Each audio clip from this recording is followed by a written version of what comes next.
Hello friends. इस video हम पढ़ने वाले हैं एजेंट्स ऑफ पॉलिनेशन के बारे में। तो इस टॉपिक में हम देखने वाले हैं कि जो प्लांट्स होते हैं वो पॉलिनेशन को जो है वो किन किन एजेंट्स के द्वारा कराते हैं, किन किन लोगों के द्वारा या किन एनिमल्स के द्वारा कराते हैं। Plants use to abiotic and one biotic agents to achieve pollination. तो जो हमारे प्लांट्स होती हैं वो दो एबायोटिक एजेंट का इस्तेमाल करते हैं और एक बायोटिक एजेंट का इस्तेमाल करते हैं। तो जो एबायोटिक में जो होती हैं वो विंड और वाटर आता है, क्योंकि ये दोनों चीज़ें नॉन लिविंग हैं।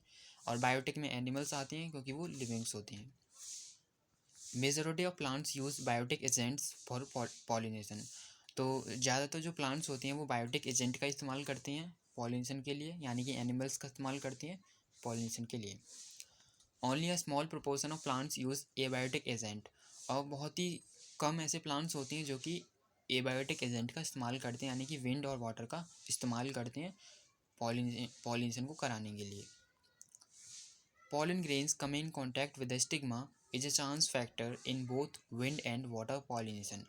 तो विंड और वाटर पॉलिनेशन में जो पॉलन ग्रेन का स्टिग्मा के कांटेक्ट में आना, स्टिग्मा तक उसका पहुंचना एक चांस फैक्टर है, यानी कि बाई चांस ही वो वहाँ तक जा सकता है, स्टिग्मा तक पहुँच सकता है। वहाँ पर कोई 100% श्योरिटी नहीं है कि वो वहाँ तक पहुँच ही जाएगा, क्योंकि पानी का बहाव उसको कहीं पे भी बहा के ले सकता है। इसी तरीके से हवा का बहाव भी उसको कहीं भी लेके जा सकता है। To compensate for this uncertainties and associated loss of pollen grains, the flower produce enormous amount of pollen when compare to the number of ovules available for pollination. तो इसी अनसर्टिनिटीज़ को, इसी अनिश्चितता को दूर करने के लिए, यानी कि जो पॉलन ग्रेन होता है, क्योंकि उसका कुछ पता नहीं है कि वो वहाँ तक पहुँचेगा कि नहीं पहुँचेगा, तो इसी अनसर्टिनिटी को दूर करने के लिए जो प्लांट्स होती हैं वो पॉलन ग्रेन को बहुत ही ज़्यादा अमाउंट में, बहुत ज़्यादा नंबर में प्रोड्यूस करते हैं, ये सोचकर कि वो उनमें से कोई एक तो पहुँच ही जाए। Pollination by wind is more common amongst abiotic pollination. तो एबायोटिक पॉलिनेशन में भी सबसे ज़्यादा जो इस्तेमाल किया जाता है प्लांट्स के द्वारा वो है wind pollination.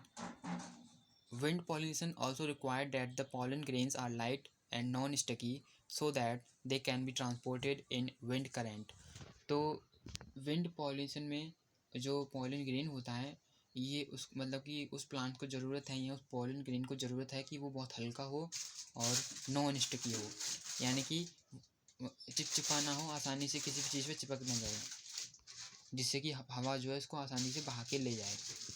They often possesses well exposed stamens so that the pollen are easily dispersed into wind current and large often feathery stigma to easily trap airborne pollen grains।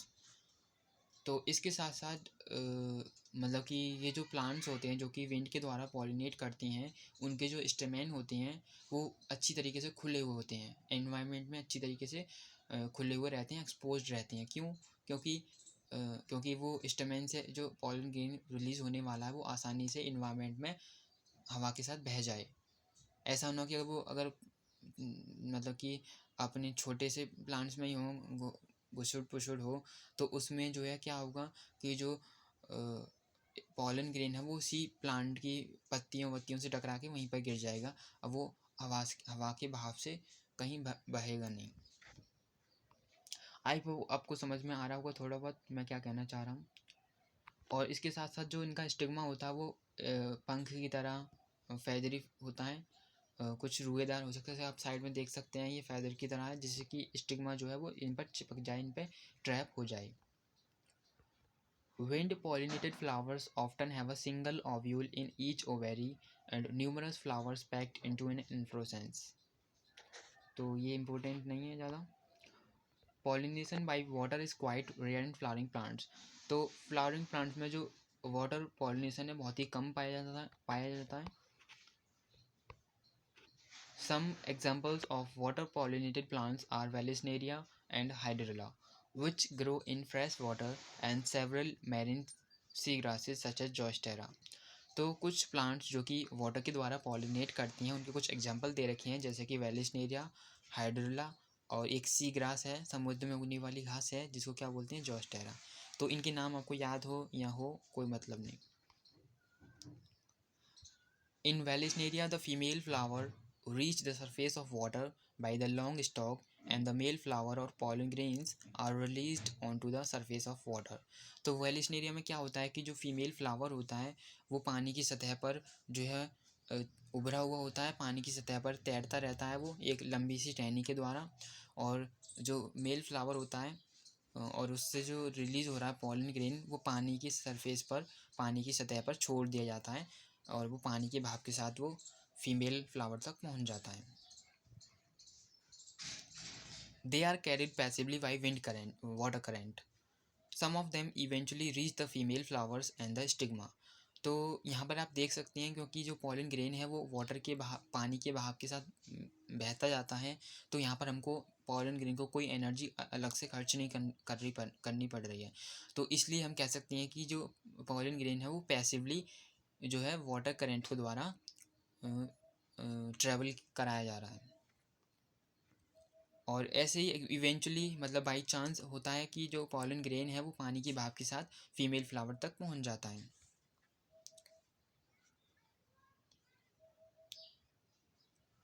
Pollen grain in many such species are long, ribbon-like, and they are carried passively inside the water. Some of them reach the stigma and achieve pollination. In most of the water-pollinated species, pollen grains are protected from wetting by a mucilaginous covering. तो इस तरीके की जो इस तरीके की जो plants होती हैं उनमें जो पॉलन ग्रेन होते हैं वो लंबे होते हैं, लॉन्ग होते हैं और रिबन शेप के होते हैं, जिससे कि वो आसानी से पानी के भाव में बह जाएं। और क्योंकि यहाँ पर एक एक समस्या यहाँ पर ये आ जाती है क्योंकि उनको पॉलन ग्रेन को हमेशा पानी में डूबे रहना होता है, तो एक प्रॉब्लम ये आ जाती है कि वो कहीं गीले ना हो जाए, मतलब पूरी तरीके से वो भीग ना जाए। तो उनको जो है भीगने से बचाने के लिए, उनको जो है गीला होने से बचाने के लिए उनके ओर पास, पॉलन ग्रेन के ओर पास जो है एक कवरिंग होती है जिसको हम क्या बोलते हैं, mucilaginous covering. Both wind and water pollinated flowers are not very colorful and do not produce nectar. तो विंड और वाटर के द्वारा जितने भी फ्लावर्स, जितने भी प्लांट्स पॉलिनेट करते हैं उनके जो फ्लावर्स होते हैं वो कलरफुल नहीं होते हैं, रंग बिरंगे नहीं होते हैं और वो कोई भी रस, कोई भी पराग को जो है वो प्रोड्यूस नहीं करते हैं। तो इसका क्या रीज़न है आप कमेंट सेक्शन में बताइएगा। तो इसका रीज़न यही हो सकता है क्योंकि वो जो है किसी इंसेक्ट के द्वारा, किसी एनिमल के द्वारा वो पॉलिनेट नहीं कर रहे हैं जिससे कि उस इंसेक्ट को उनको अट्रैक्ट करना पड़े। Majority of flowering plants use a range of animals as pollinating agents. तो ज़्यादातर जो फ्लावरिंग प्लांट्स होते हैं वो कई तरीके के एनिमल्स का इस्तेमाल करते हैं पॉलिनेशन के लिए, जैसे कि मधुमक्खी है, तितली है, मक्खी है, बीटल्स हैं और चींटी हैं, चिड़िया हैं, वगैरह वगैरह बहुत सारे डिफरेंट डिफरेंट टाइप के एनिमल्स का ये इस्तेमाल करते हैं। Among the animals, insect, particularly bees, are the dominant biotic pollinating agent. तो जो एनिमल्स होते हैं उसमें भी जो इंसेक्ट होते हैं और उसमें भी जो है मधुमक्खी सबसे ज़्यादा इसका इस्तेमाल या ये जो है पॉलिनेशन कराती है, मधुमक्खी।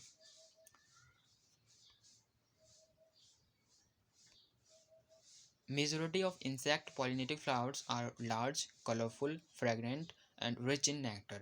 तो जितने भी प्लांट जो कि इंसेक्ट के द्वारा पॉलिनेट करते हैं उनके जो फ्लावर्स होते हैं बहुत ही बड़े होते हैं साइज़ में, बहुत रंग बिरंगे होते हैं और खुशबूदार होते हैं और उनमें जो है पराग होता है, उसमें जो रस होता है।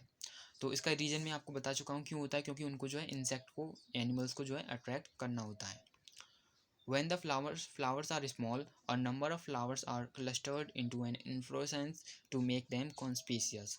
तो बाई अगर किसी किसी प्लांट में क्या होता है कि जो फ्लावर्स होते हैं बहुत छोटे छोटे होते हैं, वो किसी मधुमक्खी वगैरह को मुश्किल से ही दिख पाती हैं, तो वो प्लांट्स क्या करती हैं, वो उन फ्लावर्स को एक पास उगा लेती हैं, मतलब एक पास वो रखती हैं जिससे कि वो जो है उनकी नज़र में आ जाएं, मधुमक्खी वगैरह की नज़र में वो आसानी से आ जाएं। वो एक जो है ग्रुप बना लेते हैं जिसको हम क्या बोलते हैं, इन्फ्लोरेसेंस। आई होप आपको समझ में आ गया होगा यहाँ तक जो भी बताया मैंने। Animals are attracted flowers by colour और फ्रेगनेंस। तो ये जो एनिमल्स होते हैं वो फ्लावर्स की तरफ अट्रैक्ट होते हैं उनकी खुशबू से और उनके कलर से, उनके रंग से। The flowers pollinated by flies and beetles secrete foul odour to attract these animals. और कुछ प्लांट्स जो कि मक्खी और बीटल्स के द्वारा, भौरे के द्वारा जो है वो पॉलिनेट करते हैं। वो क्या करते हैं, उनके पास क्या मैकेनिज्म होता है कि वो जो है बहुत ही गंदी स्मेल जो है वो प्रोड्यूस करते हैं। क्यों? क्योंकि मक्खी जो होती है वो गंदगी पर ही बैठती है, तो वो गंदी स्मेल, दुर्गंध को जो है वो सीक्रेट करते हैं उनको अट्रैक्ट करने के लिए, मक्खी वगैरह को। To sustain animal visits the flowers have to provide rewards to the animal.